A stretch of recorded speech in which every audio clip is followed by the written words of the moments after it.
Hello, this is a short video that we are making about the levels of abstraction. I find that to understand something fully, you need to make sense of it at different levels of abstraction. And what do you mean by a level of abstraction? So if you imagine like a very big digital picture and you want to zoom in on a part, but it's not very good quality, you lack clarity when you go down to a more detailed resolution. And you actually need a very high definition picture to find clarity. So for millennia, humans have only been able to understand the world through a series of low resolution ideas. So what do you mean by a low resolution idea? These days, we have people who spend like years and years and years studying a topic and they get right down into the detail. Say it could be the solar system or the universe. That's been a very recent phenomenon with... Like high levels of education and the leisure to be an academic, that kind of thing. Absolutely, yeah. Whereas I've got an example here of an idea of how people thought about earthquakes. And the idea comes from Peru. And I've used a low-level abstraction picture of Peru here. This is Machu Picchu. I have no idea if this tribe that I'm referring to come from here, but it does for the purposes of this story. The god of the Mayamas. When the god of the Mayamas wanted to make up a census of his true believers, he would walk up and down the earth, making it shake.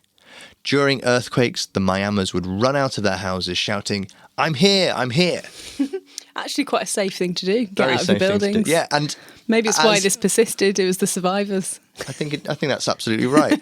This story is functional. It works on a functional level to get people out of the houses when there's an earthquake. It seems to be the safest thing to do. Whether that story took hold because more people survived when they did it and that correlated and it made sense, then, this is a functional story and it works functionally for them. Now, say that this is all there is to know about earthquakes, and say that this circle represents all that humans currently know about earthquakes, and say that this is all that I know about earthquakes. It's probably definitely smaller, but for the purposes of this.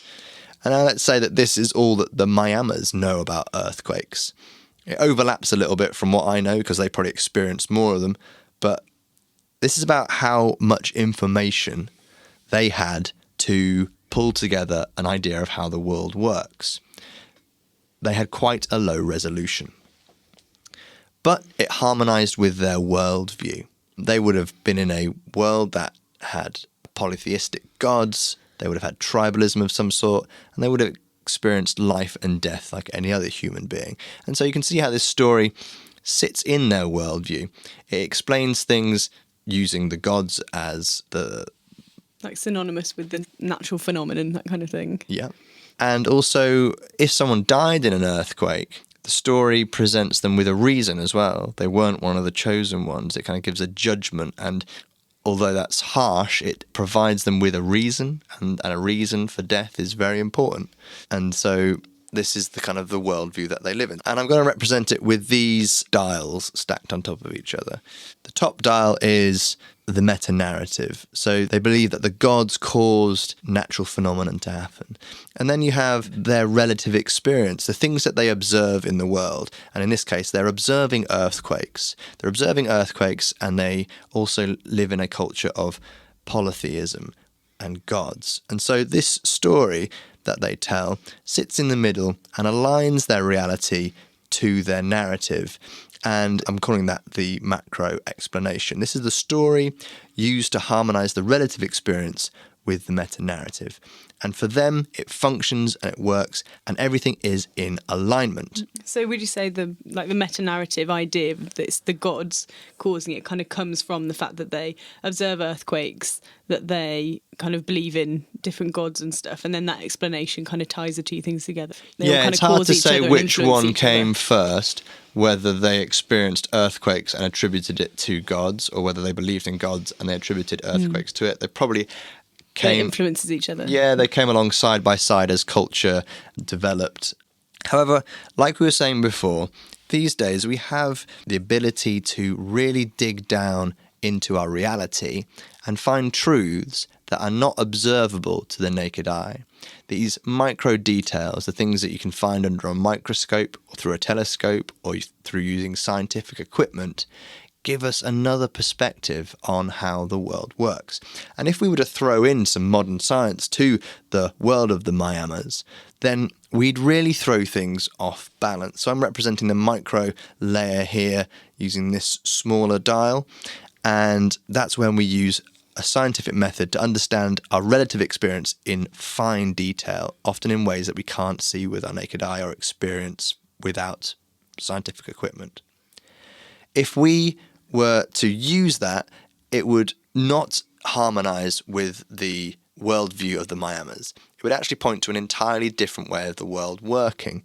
It would suggest that actually everything that they believe has been wrong. Or at least it would cause dissonance between those two things. They'd either try and reject the new information to hold on to the old ways of thinking, or try and hold the two things together but kind of then have doubts about the old way of thinking. Absolutely, yeah. So when one of these layers doesn't align anymore, that's when this dissonance happens, and you have to kind of recalibrate or rethink the way that you see the world, because often these micro details lead to your reality shifting as well.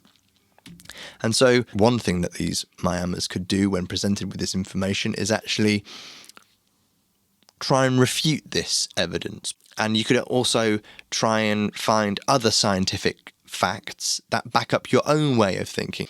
And you could try and pull your reality back in line with your tradition by, rejecting or refuting Or they scientific might say the tectonic facts. plates are moving because the gods are walking over the world to come and get us or something. Yeah. The other option, of course, would be to actually accept the micro detail as being the reality, and then we could just simply throw out the story and reject the meta-narrative that was held and change our worldview completely. But this essentially kills the culture. It kills the moral orientation of the group.